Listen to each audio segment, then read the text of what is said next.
คลท่านนี้ถือเป็นคนหนึ่งที่ชีวิตพร้อมครอบครัวพร้อมจนใครๆต่างต้องอิจฉาด้วยที่ประสบความสำเร็จอย่างงดงามในทุกด้านไม่ว่าจะเป็นงานด้านร้านอาหารงานธุรกิจคอมพิวเตอร์แต่ใครจะเชื่อว่าเขายอมทิ้งความร่ำรวยทางโลกเพราะความเบื่ออย่างไร้เหตุผลจนนำไปสู่การเปลี่ยนชีวิตและจิตเข้าสู่ทางสายกลางติดตามวินาทีสำคัญแห่งการบรรลุธรรมของพ่อครูบัญชาตั้งวงชัยได้ในทางนำชีวิต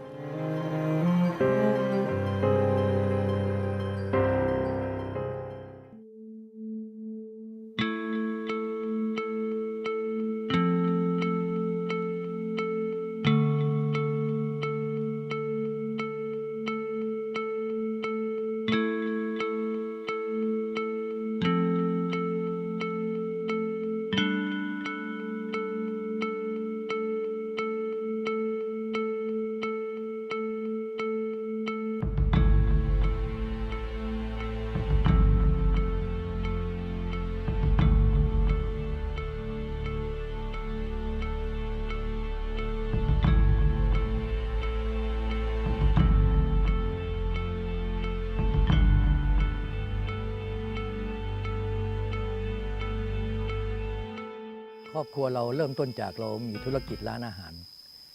ชื่อแบงคอกทีนี้เราก็ได้4 ดาวหนังสือพิมพ์ดังที่นู่นนะก็เหมือนเขาการันตีร้านอาหารเราคนก็มาแน่นเลยเปิดกี่ร้านก็เต็มหมดครับแต่ช่วงที่ทำร้านอาหารเราก็แค่เหนื่อยกาย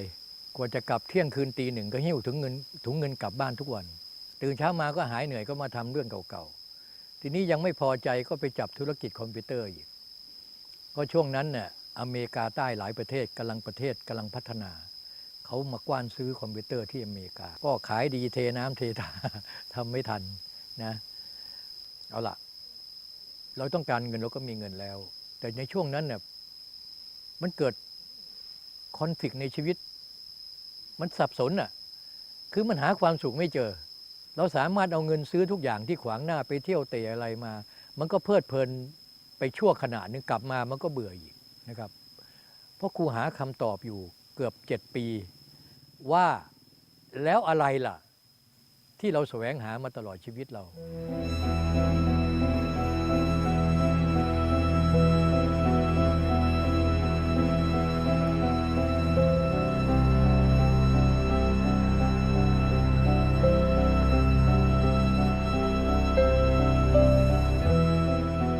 เปลี่ยนที่จะทำให้เราเปลี่ยนชีวิตเรานะก็เนื่องจากเราหาคำตอบไม่เจอว่าอะไรคือความสุขที่แท้จริงก็คืนนั้นเด็กเขาเคลียร์บัญชีเสร็จเที่ยงคืนแล้วพ่อครูไม่กลับบ้านเราก็มีเขาเรียกว่าหิ้งพระแท่นพระพุทธรูปเราเป็นร้านอาหารไทยเนาะพ่อครูก็ลงไปกราบพระพุทธพระธรรมพระสงฆ์ถ้าพระพุทธเจ้ามีจริงต้องช่วยให้พ้นทุกข์ถูกบังคับให้นับถือศาสนาพุทธมาตั้ง40 ปีทำไมมันทุกข์อย่างนี้หลังจากอธิษฐานจิตแล้วก็นั่งหลับตาเป็นครั้งแรกในชีวิตนั่งสมาธินั่นแหละครับพอหลับตาปุ๊บประมาณ2 ชั่วโมงกว่าๆกลับไปมันเกิดอาการเหมือนระเบิดลงไปหงายลงไปมันสว่างสงบสะอาด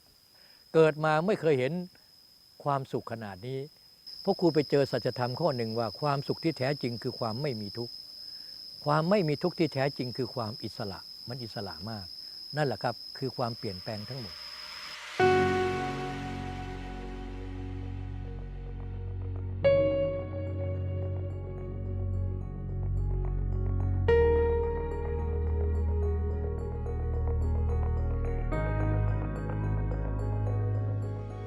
หลายคนถามว่าพ่อครูคิดยังไงอยู่เมืองนอกมาอยู่บ้านนอกนะถ้าคิดมันจะไม่กล้ามามันจะคิดตามภาษามันจะมีเหตุผลทำไมต้องมาอยู่ที่นี่อันตรายหรือเปล่าเห็นไหมเขามาเพราะเขามาไม่ใช่แรงบันดาลใจมันมาจากสำนึกเขารู้อยู่แล้วว่าโลกภายนอกที่เราอยู่มันไม่ใช่คำตอบเรานั่งเรือข้ามมาพอเหยียบเท้าเหยียบปุ๊บจิตมันบอกใช่แล้วมันเป็นความรู้สึกมันไม่เกี่ยวกับเรื่องความคิดหรืออุดมการณ์ครับก็ศูนย์พลานคอยเนี่ยมันมีอยู่3 ศูนย์ใหญ่ ศูนย์จิตใจศูนย์สับศูนย์สมองศูนย์ปากท้องทีนี้ทำไมมันเกิด3 ศูนย์นะเพราะครูทำศูนย์ปากท้องก่อนเพราะเราต้องอยู่ต้องกิน เมื่อเราพอมีส่วนเกินแล้วเนี่ยเราก็มาตั้งศูนย์จิตใจนะครับคนเราไม่พัฒนาจิตมีอยู่ไม่กินเฉยๆถ้าจิตใจมันยังเศร้าหมองมันยังมีทุกข์อยู่มันก็ไม่ได้แก้ปัญหาชีวิตทีนี้เราก็เห็นชุมชนล่มสลายหนุ่มสาววิ่งตามเงินคนแก่เลี้ยงหลานที่บ้านเด็กถูกทอดทิ้งแล้วก็เลยเปิดศูนย์สมองเอาเด็กได้มารับการศึกษาตอนนี้เรามีศูนย์สมองเรามีเด็ก2โรงเรียนประมาณ800 คนแล้วก็ศูนย์จิตใจแล้วก็ขยายผลไปสู่ข้างนอกที่กรุงเทพแล้วก็มีศูนย์เรียกว่าศูนย์ชีวิตฟิตเนสนะครับเพื่อให้คนกรุงเทพนี่เขามีโอกาสได้ใช้ประโยชน์นะครับสามศูนย์นี้เอื้อประโยชน์กันเราดูแลซึ่งกันและกัน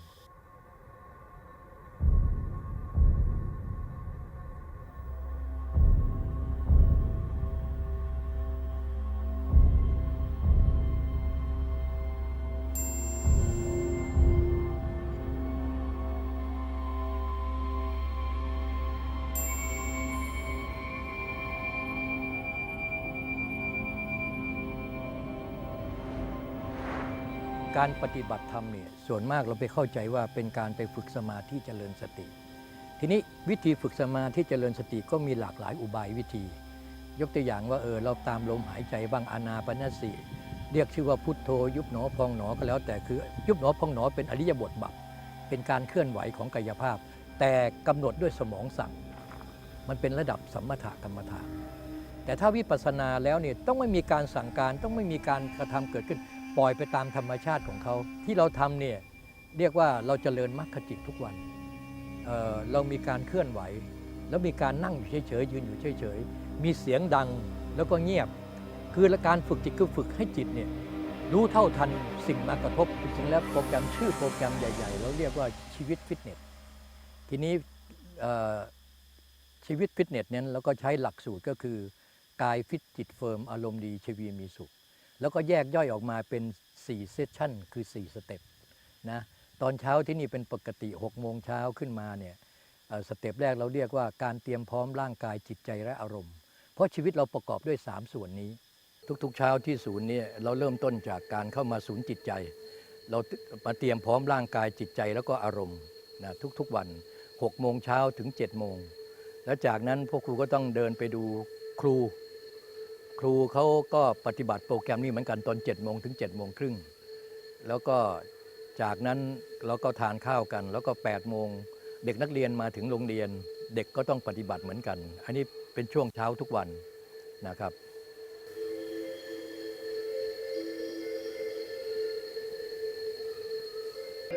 ความคิดและอารมณ์ต่างๆเกิดขึ้นสักแต่ว่ารู้สักแต่ว่าเห็นไม่ต้องพิจารณาไม่ต้องตัดสินไม่ใช่หน้าที่เราธรรมะคือหน้าที่คือธรรมะในขณะนี้เรามีหน้าที่อย่างเดียวเท่านั้นตั้งมั่นสงบนิ่งเป็นหนึ่งเดียวกับการสั่นสะเทือนสติตื่นรู้ระวังเฝ้ามองรูปนามเกิดดับเร็วมากนะถ้าเราไม่มีสติที่เร็วกว่าเราจะไม่ทันเราจะถูกอารมณ์ครอบงำสติเราความคิดยังเกิดขึ้นเป็นเรื่องธรรมดานะเป็นเรื่องกิเลสของเราปล่อยเขาคิดไปเลยเราอย่าไปคิดตามเขาสำรวมระวังนะไม่ให้เผลอ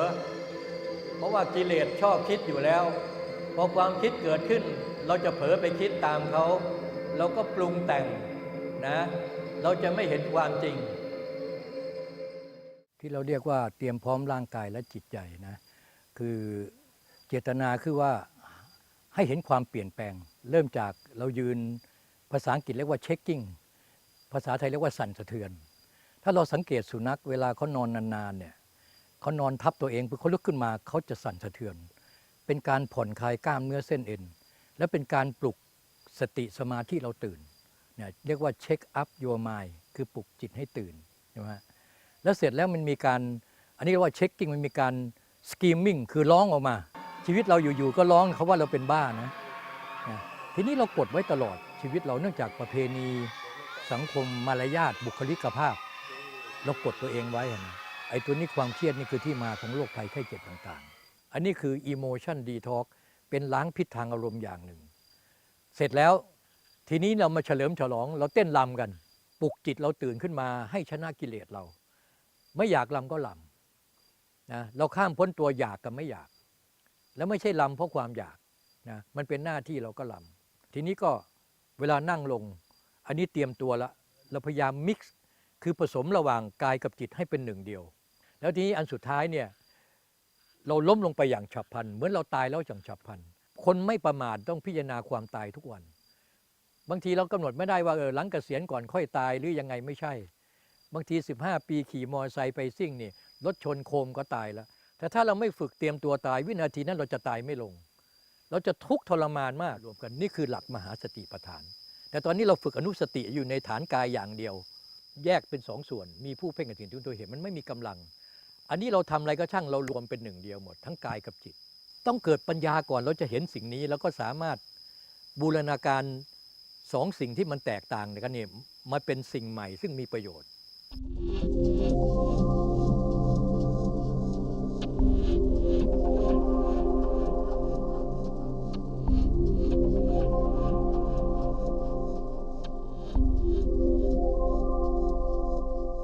ในส่วนของโรงทานเนี่ย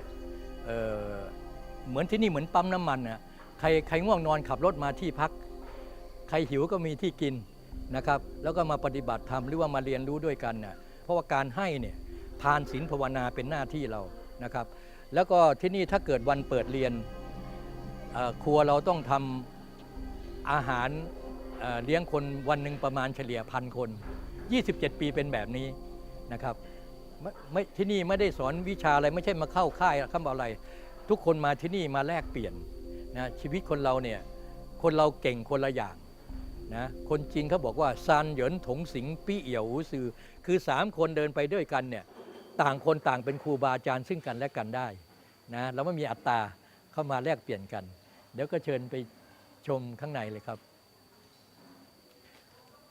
เป็นไงวันนี้เป็นยังไงแข็งแรงดีเนาะนะคุณลุงยังคิดถึงบ้านอยู่หรือเปล่านะเป็นไงจะไปหาหมออีกไหมไม่หาแล้วค่ะคนนี้อายุ70 กว่าแล้วนะมาอยู่กับพ่อครู10 กว่าปีแล้ว10 กว่าปีแล้วแล้วคนนี้ก็มีลูกสาวมาเรียนที่นี่เห็นว่าจะบวชชีแน่ใจไหมไม่ใช่แค่หาที่อยู่ใหม่นะไม่ใช่เปลี่ยนที่ทุกข์ทุกข์ตรงนั้นมาทุกข์ตรงนี้นะจริงนะถ้าตั้งใจแล้วให้ตั้งมั่นเนาะเรื่องจิตวิญญาณไม่ใช่เรื่องทำเล่นเนาะนี่ดื้อหรือเปล่าหายดื้อหรือยังคนนี้ชื่อกัจจังไม่ใช่เป็นเด็กเจ้าปัญญาเป็นเด็กเจ้าปัญหา ลิงยังอายการปฏิบัติธรรมคือการให้ไม่ใช่ไปนั่งหลับหูหลับตานั่งสมาธิเฉยๆนะเราปฏิบัติแล้วก็นอกศาลาเราก็ต้องมาให้มาดูแลเด็กอย่าดื้อนะลูกนะพ่อครูรักลูกเดี๋ยวพาไปเที่ยวโอเคนะ เนี่ยเนนคนนี้กินกี่ชามแล้วชามเดียวเนาะต้องให้อิ่มนะลูกกินเยอะเกินไปก็ไม่ดีเนาะน้อยเกินไปก็ไม่ดีเนาะทุกคนเนี่ยตัวไม่เท่ากันนะอย่างเนนน้อยนี่บางทีกินกี่ชามลูกกินชามหนึ่งอิ่มพอดีไหม2 ชามทุกคนต้องรู้ว่าแค่ไหนพอดีเนาะกินแค่อิ่มนะลูกนะเดี๋ยวไปโรงเรียนหรือเปล่าไปเนาะเป็นไงลูกบวชแล้วเป็นยังไงดีไหมลูกทุกอย่างต้องอดทนเนาะเราทำในสิ่งที่ดีเราบวชให้ในหลวงกับราชินีเนาะคนนี้เรียนอยู่ชั้นไหนลูกป.2 คนนี้ล่ะป.3 แล้วไม่ชีน้อยบวชแล้วรู้สึกยังไงลูกรู้สึกดีไม่ดีดีเพราะอะไรได้ปฏิบัติธรรมเนาะแล้วอะไรลูกมีผู้ใหญ่ดีๆสอนเนาะ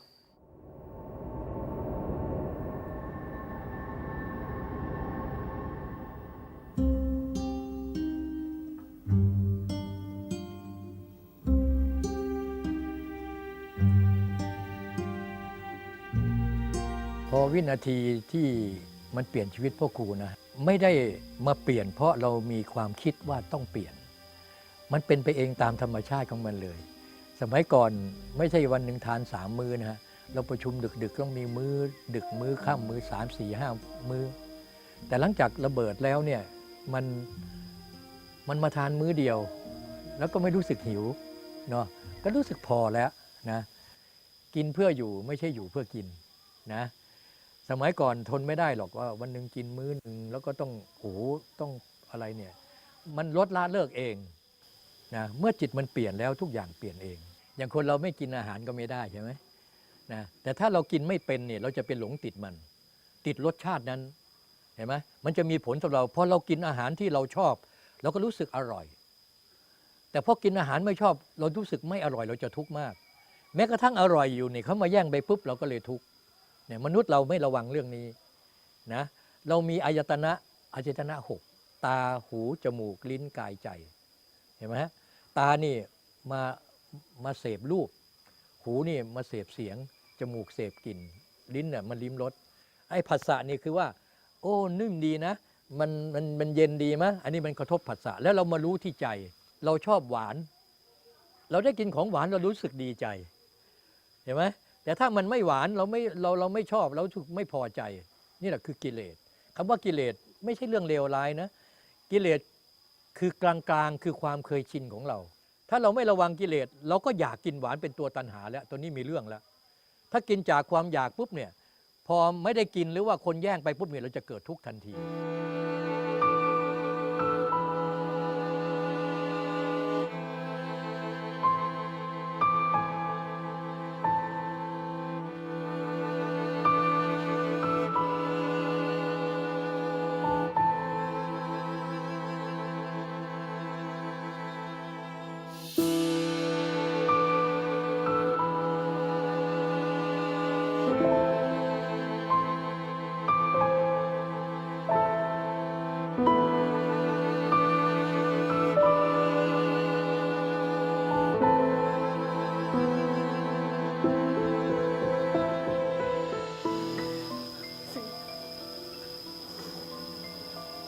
เขาบอกเรามันเป็นอย่างนี้เราทำอย่างนี้มันทำให้ทุกข์เรามีความรู้สึกว่าที่เขาบอกเนี่ยมันฟื้นความรู้สึกเราใช่ไหมนั่นแหละตอนนี้ไม่ต้องห่วงลูกโดยเฉพาะเขาคนนั้นถ้าเกิดอายุไขต่างกันเขาก็พูดภาษาคนโบราณใช่ไหมคนหนุ่มสาวก็พูดภาษาคนหนุ่มสาวคือมันจูนกันไม่ได้นะเพราะครูเข้าใจเพียงแต่ว่าถ้าเรามีสติเราสักแต่แล้วฟังใครพูดเตือนก็ได้แล้วก็สักแต่ว่าฟังถ้าเราไม่สักแต่ว่าฟังเราจะดูดเอาเสียงที่เขาบอกเราเนี่ยเราก็มาคิดเราก็สับสนไงเขามีสิทธิ์พูดนะใครก็ช่างบีมีสิทธิ์ได้ยินแต่ก็มีสิทธิ์เนี่ยสักแต่ว่าได้ยินไม่ใช่เอาคำพูดเขาเนี่ยแล้วก็มาคิดเพิ่มเติมทำให้เราเกิดอารมณ์แบบนี้สิ่งที่เราต้องทำเวลานี้คือกระชากเราออกมาจากอารมณ์นั้นให้ได้ก่อนก็จริงๆมาตอนแรกเลยมาจากที่บ้านก็มาด้วยกันแล้วก็ชวนกันมาเราจริงๆเราก็เคยปฏิบัติธรรมตั้งแต่เด็กเหมือนกันนะคะแต่ว่ามันก็ยังรู้สึกว่ามันยังไม่ใช่แบบว่าเราจริงๆมันสัมผัสเราได้อะไรอย่างเงี้ยแต่ที่นี่เรามาปฏิบัติแล้วมันรู้สึกว่าเฮ้ยมันใช่วิธีที่เราสามารถเข้าไปข้างในแล้วไปล้างอะไรข้างในได้จริงๆเนี่ยค่ะที่ตัดสินใจใช้ธรรมะนำทางเพราะว่าถ้าไม่มีแล้วเราจะหลงไปตามกระแสโลกสิ่งที่คนเขาคิดว่ามันถูกสิ่งที่เขาคิดว่ามันใช่ในปัจจุบันสังคมเนี่ยคือเขาคิดของเขาเองทุกเพราะสิ่งที่โลกตั้งโจทย์ตั้งกฎขึ้นมาว่าเป็นอย่างนี้คนเราเดินตามปุ๊บมันก็ทำให้คนเราทุกข์ให้คำตอบกับเราได้ทุกอย่างที่เราสงสัยมันมีคำตอบจริงๆของมันอยู่ค่ะซึ่งโลกตอบเราไม่ได้โบเห็นตั้งแต่หน้าพ่อครูโบก็คิดว่าใช่ตั้งแต่แรกแล้วค่ะโบเลยมาที่นี่เลยแล้วปฏิบัติก็คิดว่าใช่อีกแล้วเพราะว่ามาถึงวันแรกโบก็ร้องไห้แล้วค่ะเพราะมันได้ปลดปล่อยออกมาเองโดยที่เราก็ไม่รู้สึกตัวว่าเฮ้ยมันร้องไห้ได้ยังไงค่ะวันแรกแต่ตอนหลังเราก็ร้องไห้ก็รู้ค่ะถูกก็รู้พระพุทธเจ้าท่านพูดว่าก่อนจะเชื่ออะไรให้ทดลองแล้วก็พิสูจน์แล้วก็ปฏิบัติดูก่อนนะคะโบไม่มีอะไรค้านเลยค่ะแนวทางไหนก็เหมือนกันหมดในที่สุดเราก็เดินทางไปในแนวทางเดียวกันซึ่งก็คือการพ้นทุกข์เหมือนกันค่ะเยาวชนทุกวันนี้เนี่ยเขาคอนฟิวส์ เขาคอนฟ lict ในชีวิตนะเขาสับสน เพราะว่าผู้ใหญ่ก็สับสน ไม่ใช่เด็ก ทุกวันนี้เราแก้ปลายเหตุตลอด วิทยาศาสตร์การแพทย์ เราปวดหัวแล้วก็ไปกินยาพาราใช่ไหมครับ เมื่อฤทธิ์ยามันหมดเนี่ยถ้าเราไม่เลิกคิดเราก็ปวดอีก มันเกิดจากเราสร้างมโนกรรมคิดมาก เราไม่รู้ว่าต้นเหตุของความเบื่อคืออะไร เด็ก2 คนนี้เหมือนกัน หลายคนก็มีปัญหาเรื่องผู้ปกครองที่เป็นคนรุ่นเก่า พูดไม่เข้าหูทีนึงก็เอาไปคิดน้อยใจไง แต่ถ้าคนอื่นพูดว่าช่างมัน ทุกวันนี้ชีวิตเราทุกข์เพราะว่าเราทุกข์กับคนเรารักกันนั่นแหละเราแคร์ไงเขาเจอทางตันแล้วเขาไม่คิดสั้นเขาคิดถึงศูนย์เขาบอกหนูทุกข์นะก็ดีแล้วไงลูกไม่เห็นทุกข์ไม่เห็นธรรมไงเพียงแต่ว่าที่นี่เหมือนศาลาพักใจเราไม่ได้สอนให้ใครทิ้งโลกนะสอนให้รู้เท่าทันโลกอยู่กับโลกให้ได้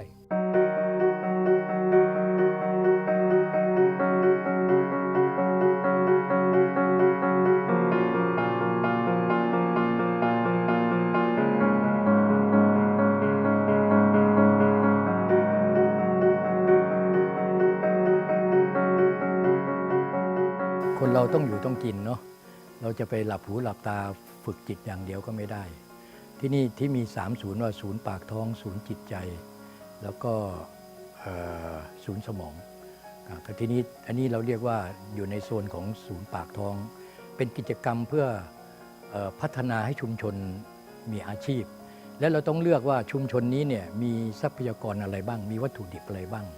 ที่นี่เรามีป่าไม้เรามีไม้ธรรมชาติไม้ที่เราปลูกเป็นไม้เศรษฐกิจ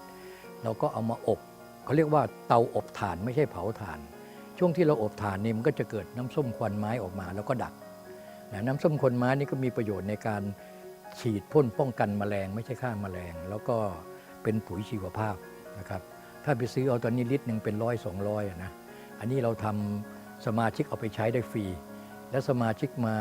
มาทำแล้วช่วงที่เขาทำงานเนี่ยเขาก็ได้แบ่งปันผลในเรื่องค่าแรงประจำวันนะครับอันนี้ก็เพื่อใช้อุบายว่าไม่ให้เขาทิ้งถิ่นฐานความจริงของชีวิตเราทุกคนต้องมีสัมมาอาชีวะทุกคนต้องมีอาชีพอาศัยยังชีพคืออยู่ได้ไม่ตายแล้วก็ใช้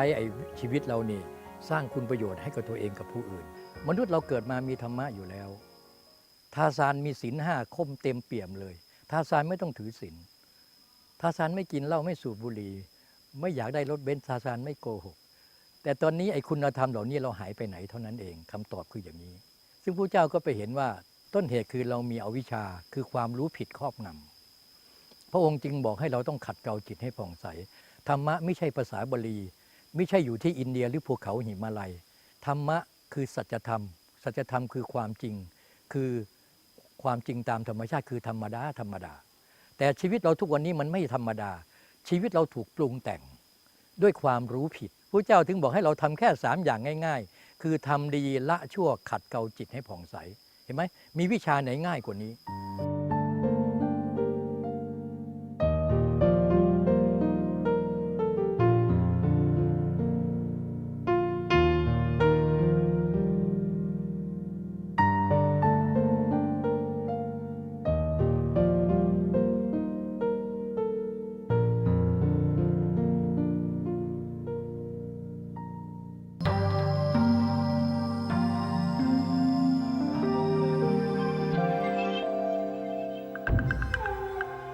ซูตงปอเป็นอำมาตย์ใหญ่และเป็นนักประพันธ์ชื่อดังเขียนหนังสือไว้มากมายทั้งทางโลกและทางธรรมมีชื่อเสียงกระจรกระจายไปทั่วเป็นศิษย์ของพระอาจารย์เซนชื่อดังรูปหนึ่งวันหนึ่งคิดจะแสดงว่าตนปฏิบัติถึงขั้นล้ำลึกแล้วจึงเขียนเป็นโสรกว่าค่อมหัวคำนับฟ้าเหนือฟ้าแสงเจิดจ้าแสงส่องล่าเวไนลม8 ทิศโหมมาไม่หวั่นไหวนั่งนิ่งในดอกบัวสีม่วงทองเขียนเสร็จแล้วให้คนรับใช้นำไปให้พระอาจารย์พระอาจารย์อ่านแล้วก็เขียนใส่ด้านหลังโสรกว่าหายลมเมื่อสุตงปออ่านแล้วให้บันดาลโทสะยิ่งหนักนั่งเรือข้ามฟากไปหาพระอาจารย์ทันทีพระอาจารย์รู้แล้วว่าซูตงปอต้องมาจึงสั่งลูกศิษย์ไว้แล้วว่าวันนี้ไม่รับแขกซูตงปอยิ่งเดือดดาลเพิ่มขึ้นไปอีกถือวิสาสะ เดินไปที่ห้องพักพระอาจารย์ ขณะที่กำลังจะยกมือขึ้นเคาะประตู เห็นกระดาษแผ่นหนึ่งติดไว้ที่หน้าประตูว่า ลม8 ทิศโหมมาไม่หวั่นไหว แต่ลมตดเดียวซัดท่านมาถึงที่นี่ ซูตงปอเลยรู้สึกตัวและอดขำขันตัวเองไม่ได้ จงเอาเยี่ยงแต่อย่าเอาอย่างซูตงปอ เอาเยี่ยงที่ฝักใฝ่ธรรมแตกฉานอภิธรรม แต่อย่าเอาอย่างที่การปฏิบัติยังไปไม่ถึงไหน